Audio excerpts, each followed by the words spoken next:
du plan de relance économique post-Covid 2020-2023. Monsieur le Président de la République.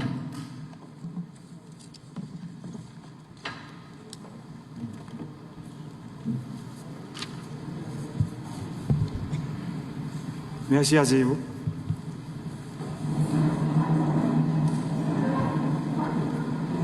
Monsieur le Premier ministre, Monsieur le ministre de l'Économie et des Finances, Mesdames, Messieurs les membres du gouvernement, Madame, Messieurs les membres du corps diplomatique, Monsieur le gouverneur et les membres du Conseil de la Banque de la République, Monsieur le Président et les membres du Conseil de la Banque nationale de crédit, Monsieur le directeur général du budget national, Mesdames, Messieurs les directeurs généraux de la fonction publique, Mesdames, Messieurs les représentants des organisations internationales, partenaires du système financier haïtien, Mesdames, Messieurs les représentants du secteur de la société civile, Mesdames, Messieurs les représentants du secteur privé des affaires, Mesdames, Messieurs les représentants de la presse parlée, écrite et télévisée, chers concitoyens, nous avons fait le pari, partager le rêve de mettre Haïti en chantier. Notre volonté est de dynamiser l'emploi et de créer de revenus, de démanteler les fondements des inégalités sociales criantes, de dire non à l'inacceptable. Cela a toujours été ma conception du vote populaire qui m'a valu d'accéder à la magistrature suprême depuis bientôt 4 ans. C'est en ce sens que l'un de mes premiers actes a été de rendre disponibles des équipements et techniciens à travers les 10 départements géographiques du pays pour engager un vaste programme d'infrastructures routières. Mais comme de coutume, et encore plus que mes prédécesseurs, je me suis retrouvé comme dans un permanent combat. J'ai dû faire face à diverses formes d'attaques répétées et nourries. Pays loc, violence, manifestations intermittentes, insécurité programmée, etc. Le mal est profond, plus profond que vous sauriez l'imaginer. D'énormes barrières sont érigées pour bloquer toute tentative de changer ce système pourri, révolu, qui n'a fait que générer la pauvreté et l'inégalité sociale. C'est une lutte féroce. Les forces d'inertie, les forces rétrogrades préfèrent le chaos à une entente historique pour sceller les bases de la stabilité politique indispensable au progrès économique et social auquel le peuple haïtien aspire. Chaque année de plus, les problèmes non résolus s'empilent, empirent et l'impatience de la population grandit. Notre produit intérieur brut par tête d'habitant qui avait cru de 4,8% en 2017 et de 5,9% en 2018 en dollars américains a fortement chuté depuis, terrassé par des mois de troubles politiques et d'entraves aux activités économiques, puis par la pandémie de Covid-19. Pour retrouver le niveau du PIB nominal par tête d'habitant de 2014 en dollars, celui-ci devrait croître de plus de 3,3% par an sur les 3 prochaines années. Mais ce ne sera pas un grand défi à relever si notre nation s'y engage.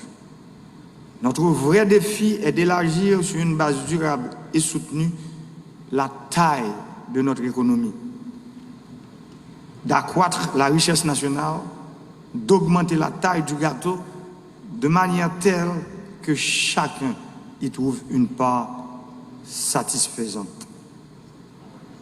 La réalité est qu'aucun pays n'a pu renforcer sa base économique en absence de stabilité politique, comme je l'ai toujours dit, la stabilité politique est le premier des biens publics. C'est pourquoi nous devons tout faire pour le triomphe de la démocratie.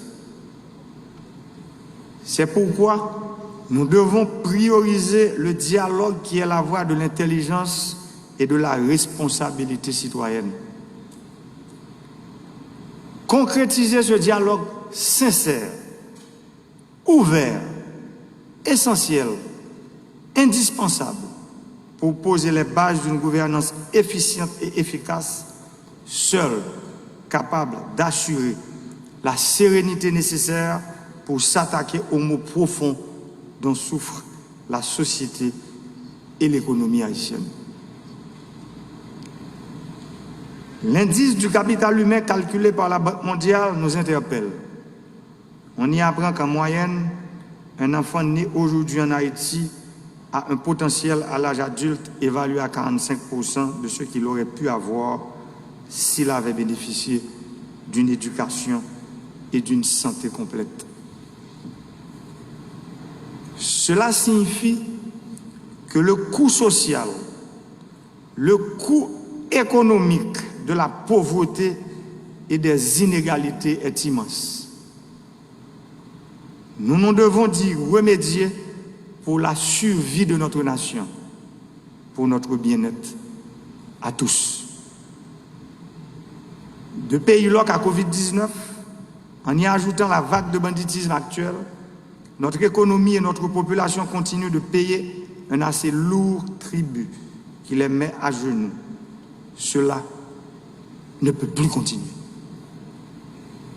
Sur la base d'une analyse, d'une autocritique sans complaisance, nous devons tirer les leçons du passé pour ensemble aborder notre avenir sur de nouvelles bases si nous ne voulons pas continuer à présenter cette face déplaisante du pays le plus pauvre de l'hémisphère occidental. Pourquoi sacrifier des générations d'hommes et de femmes qui n'aspirent qu'à contribuer au relèvement de notre nation? Comment continuer à sacrifier des hommes et des femmes qui veulent développer et mettre à profit leur talent pour s'affirmer et réaliser le rêve de nos ancêtres d'une Haïti prospère, libre et digne? Malgré les contraintes de toutes sortes, mon administration s'est mobilisée pour consolider des piliers de la croissance durable et forte.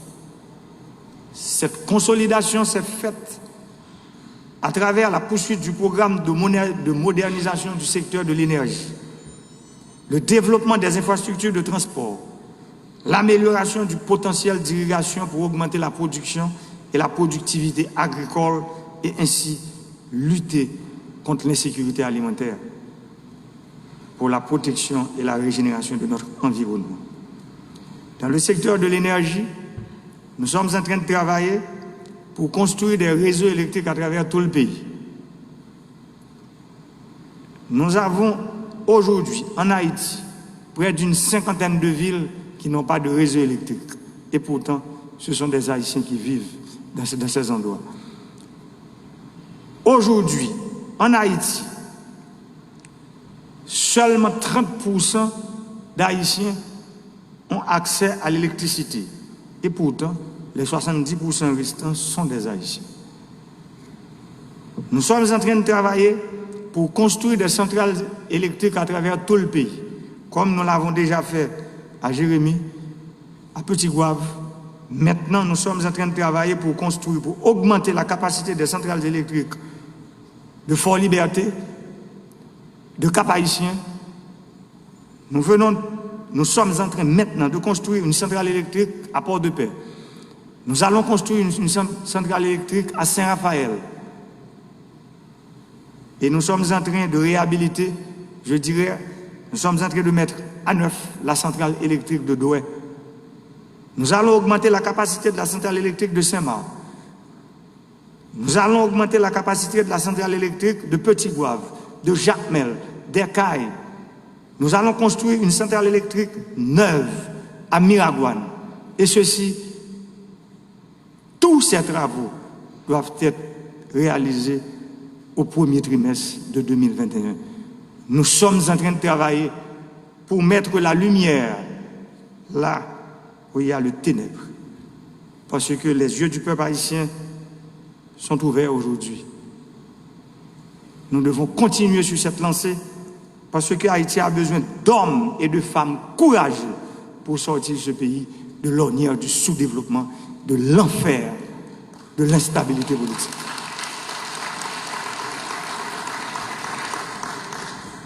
Dans le secteur des infrastructures routières, la route qui relie la ville d'Ercaille à la ville de Jérémie, je veux même parler d'une route interdépartementale. Cette route, dont sa construction a débuté depuis 2008, quand je suis arrivé au pouvoir, plus de la moitié de cette route, je dirais 55%, n'était pas construite. Aujourd'hui, nous sommes en phase finale sur la construction des 45 km restants. Je dois publiquement remercier la BID pour son support pour les 35 km que la BID a financé et le Trésor public a financé 7 km. Maintenant, la ville de Jérémie va relier en moins de 90 minutes à la ville de Jacmel. Dans le sud, nous avons construit des routes sur plusieurs communes du département. Nous avons totalement réhabilité la commune de Campérin. Nous sommes en train de travailler pour finaliser la route qui va connecter la commune de Torbec à la commune de Ducis. Dans le nord-est, les communes du haut-nord-est, depuis notre indépendance jusqu'à aujourd'hui, n'ont pas eu cette chance de connaître des kilomètres de route ou bien d'interconnecter certaines communes entre elles.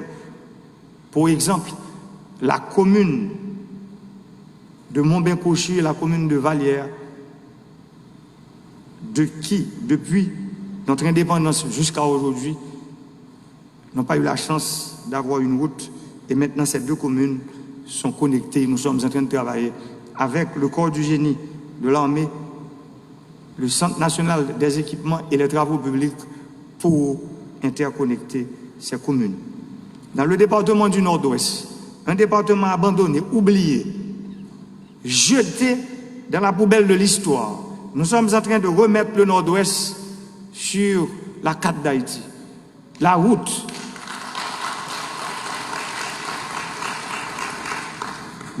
qui relie Gonaïve à Port-de-Paix, cette route est en pleine construction maintenant. D'ailleurs, nous avons annoncé au cours du mois de décembre, le carnaval national aura lieu à Port-de-Paix.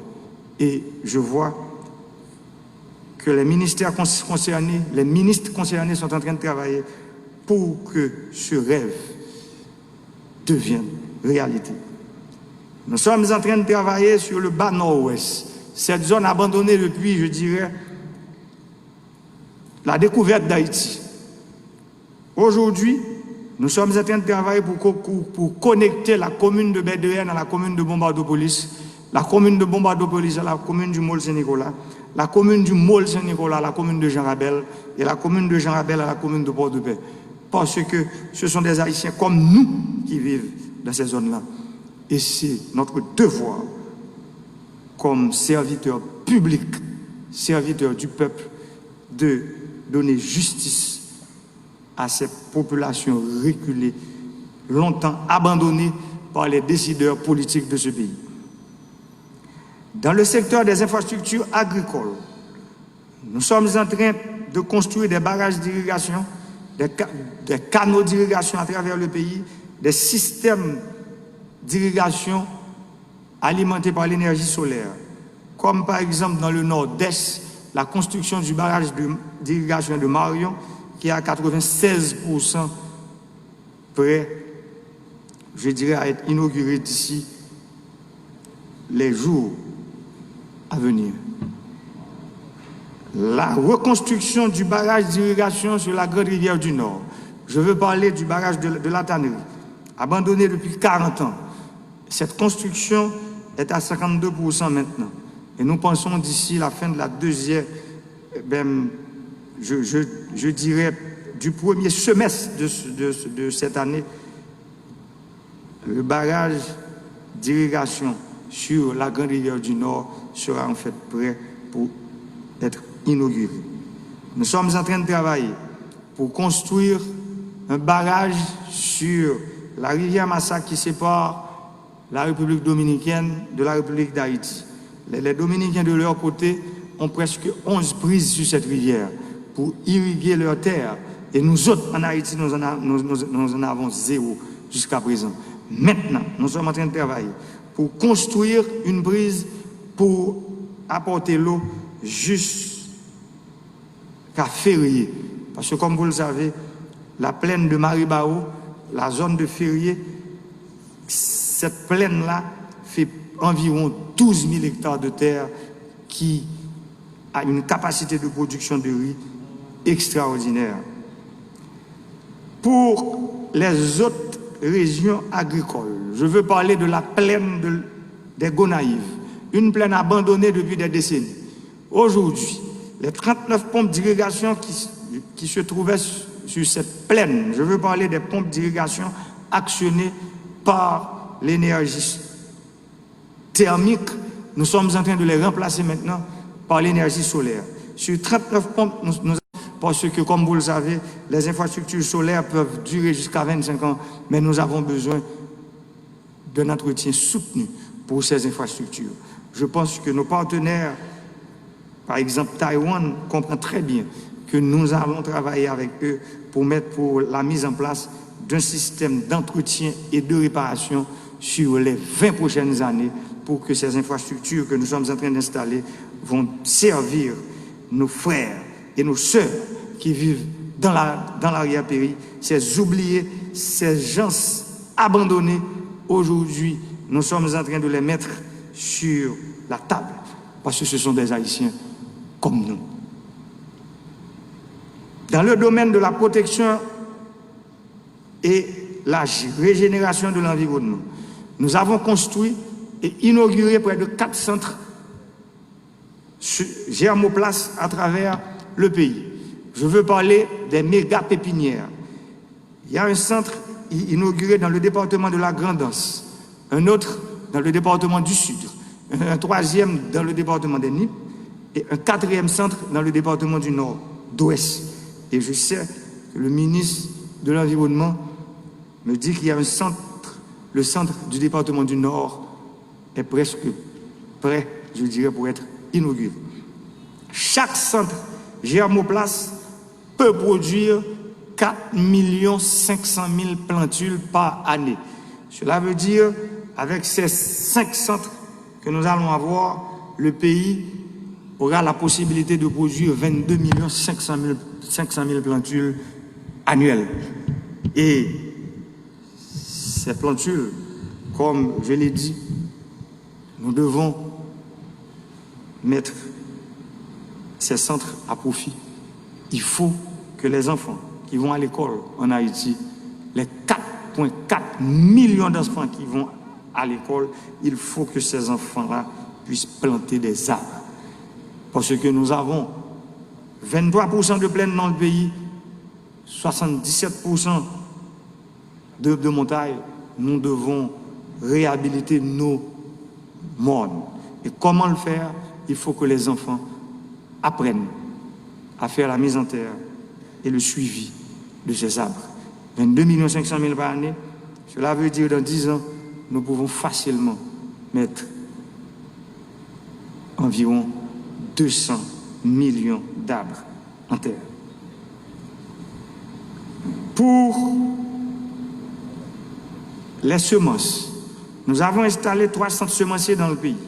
Un centre dans l'Artibonite, un centre dans le nord-est et un centre dans le sud, avec une capacité de production de 20 000 tonnes de semences par an. Et quand nous sommes arrivés au pouvoir, Haïti avait une capacité de production de 2 000 tonnes de semences par an. Aujourd'hui, nous sommes à 20 000 tonnes de semences de céréales par année. Avec cette capacité, nous sommes en train de travailler pour mettre Haïti sur la route du changement et du développement. Mais cela ne pourra jamais se faire sans la stabilité politique. Et cette stabilité politique que nous rêvons, que le pays rêve, que le peuple veut avoir aujourd'hui, doit passer par un dialogue entre Haïtiens franc, sincère et honnête.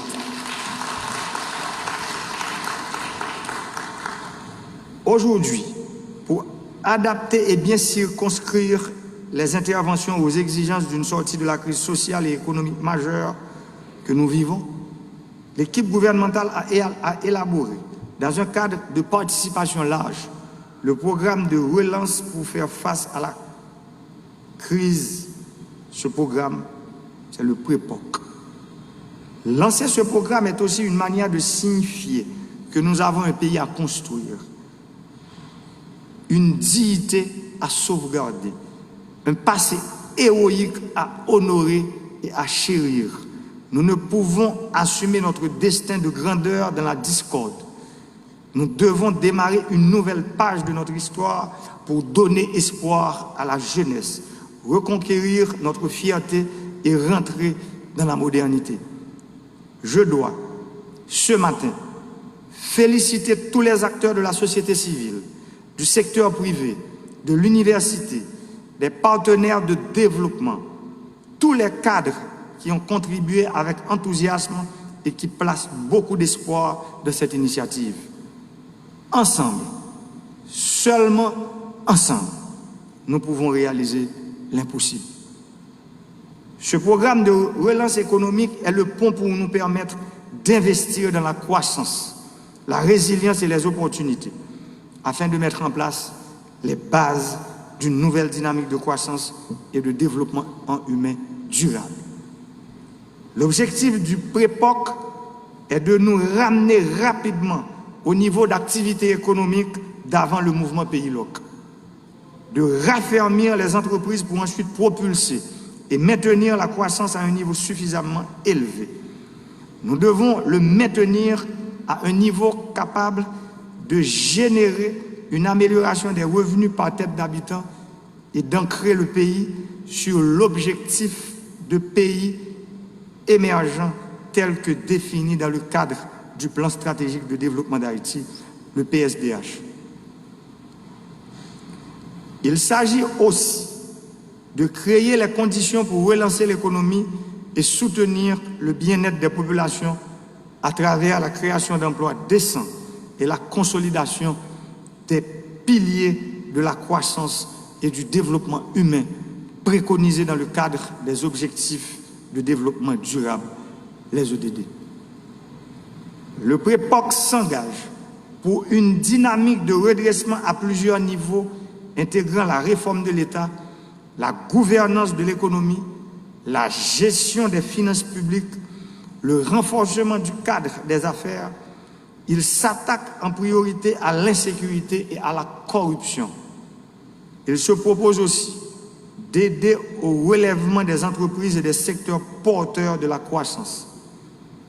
Le PREPOC préconise la mise en place d'un dispositif de soutien et de promotion des activités dans les secteurs de l'agriculture, de l'agro-industrie, du textile, de la construction, du tourisme, de l'artisanat, du numérique et de l'énergie. L'amélioration des revenus, combinée à la création d'emplois et aux politiques sociales, devra permettre de garantir des niveaux de vie plus convenables aux ménages et ainsi un recul substantiel de la pauvreté. Nous savons qu'il n'y a pas de paix durable là où la pauvreté et les inégalités sont criantes, tout comme il n'y a pas de progrès économique soutenu et durable sans la stabilité et la paix. Marchons unis, c'est l'hymne de notre nation, notre credo. C'est le chemin que nos ancêtres nous ont montré. Il n'y a pas de salut ni de rédemption pour notre peuple en dehors de cette entente sur une vision. Un système de gouvernance et sur des politiques publiques qui ciblent nos défis et nous mettent sur la voie de l'apaisement et de la prospérité. Le PREPOC est une étape que je vous invite à consolider pour faire ensemble ce saut vers la voie de l'émergence économique et du développement humain durable. Que Dieu nous bénisse, que Dieu nous protège, que Dieu bénisse Haïti, que Dieu protège Haïti. Je vous remercie.